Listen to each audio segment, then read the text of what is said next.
Hello everyone, welcome back to channel মনে চালিস blog. আশা করি তোমরা খুব ভালো আছো। আমরা ভালো আছি। আজকে সকাল সকাল নিয়ে চলে এসেছে একটা নিউ মিনি ব্লগ। বোনের 4 তারিখে 6 তারিখ ইন্টারনাল এক্সাম আছে, তাই দেখো পড়া করছিল। তারপর চা আর পাউরুটি নিয়ে ভোরবেলায় বসে পড়েছিলাম। তারপর আমাদের গাছে ধুতরা ফুলগুলো দেখিয়ে দিলাম। আর আজকে ভোরবেলায় খাওয়া দাওয়া করছিলাম, কারণ আজকে হচ্ছে আমাদের একটা জেঠু মারা গেছে। আজকে 3 দিন, তো আজকে ছিল গাছ পোতা, তার জন্য। তো তারপর দেখো আমরা চলে আসলাম এখন বেলডাঙ্গা হসপিটাল, কারণ হচ্ছে আমার জ্বর, তো ডাক্তারখানায় দেখিয়ে জ্বর কমছে না, তার জন্য ভাবলাম যাই গিয়ে হসপিটালে দেখিয়ে আসি।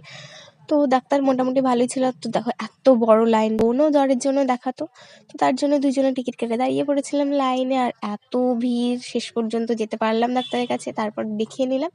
আর দেখো মাত্র ওষুধের লাইনেও দাঁড়িয়ে পড়লাম। মাত্র 2টো ওষুধ দিয়েছিল আমাকে আর বোনকে একটা। তো ওই মেডিসিনগুলো আমি খাইনি, ফালতু ফালতুই আমার যাওয়া হয়েছে বলতে পারো।